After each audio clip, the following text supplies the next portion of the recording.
We oftentimes take for granted the importance of water for our life.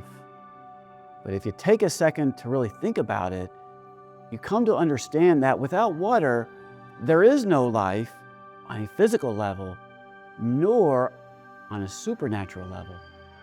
And God has ordained it that we are to be born again supernaturally through water.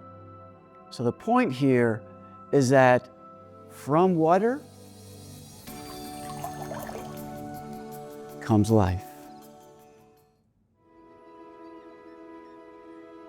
I came here in 2017 with the intention of having a Marian consecration in the Dodoma area. And those 3 days, I saw all these women walking for hours and hours and hours in search of water. And as they and their children are walking, doing this, I saw all these men sitting around doing nothing. And little did I know that it all started with water. Trying to get the men to work, I realized that everyone in Africa owns land. They've owned it for generations.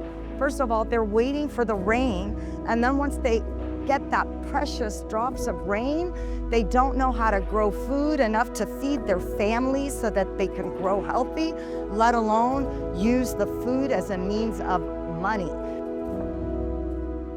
For 25% of the world's population, there is a clean water problem. What I mean by that is there are 2 billion people throughout this earth that cannot have access or ready access to clean water. For example, in Tanzania, 40% of their population do not have access to clean water. They have to walk miles just to draw out dirty water. And this problem affects their entire life. Nermeen Rubin, one of our Marian helpers, has established a ministry called Water for Mercy that's meant to address this problem. For about 6-7 months, I just prayed and prayed and prayed in front of the Blessed Sacrament, and that is when I learned that there are organizations that have solar-powered drills that drill to the aquifer to access water. Once you bring in water, wow, it is a source of life. I had tears in my eyes because we get a lot of testimonials of the nutritional increase and the kids that are eating healthier and less people in the hospital with diseases. And what I've seen is the dignity. The men are working. The women, she can help her kids who are now going to school. It's a transformation, like the transformation of our villages, of how without water, then we bring them water.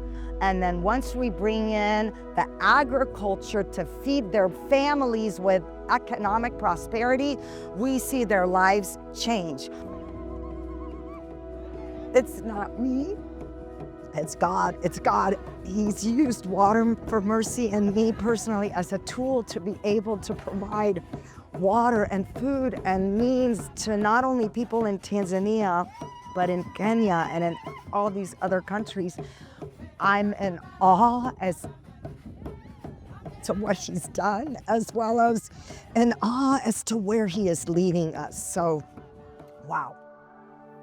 Here in America, there are people who are trying to raise funds to support further projects whereby villagers can gain access to clean water and further develop agricultural sustenance. At Clearwater Central Catholic High School in Clearwater, Florida, a Water for Mercy chapter has been established, and these students who are part of it have passionately sought to raise money so that another village could be sponsored, and therefore more people can be given access to clean water and agricultural sustenance.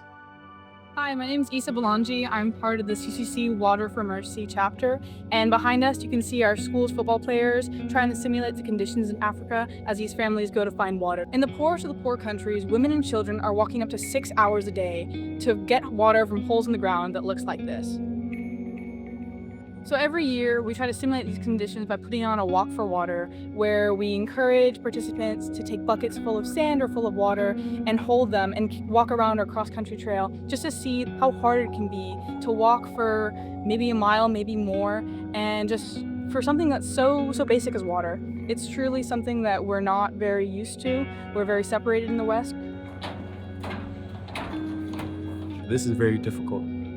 I can't do this. This year, we're asking the Marriott helpers to help us fund the Black Mamba Village, also known as Chizaga Village. They call it the Black Mamba Village because at the bottom of this water hole is a big black mamba snake that prevents the villagers going down into the hole and getting the water. And so as we are in the Lenten season, and Lent is really a time for us to grow in our capacity to love God and neighbor, let's put ourselves in their shoes and think about what that would be like, and maybe allow that compassion to move you to do something about it. Mercy is about love that goes in action to alleviate somebody's need.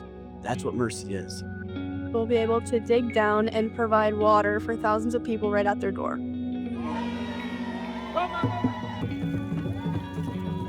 So consider this Lent as you give up things. Maybe you're going to give up sweets or ice cream or whatever, but any money that you could save doing that could go to help someone in need, to satisfy such a basic need. So now you understand the water problem that exists, but the good news is that there's a solution for it. And I just want to encourage you to consider making a donation to be a part of the solution to this problem. And let's be motivated to maybe make an offering so that someone else can share in the goods that we take for granted here in America. When we give in that way, we will get so much more in return. So please check out our website. You'll learn more about the project, and there you can make a donation if you feel so inspired. Thank you, and God bless you.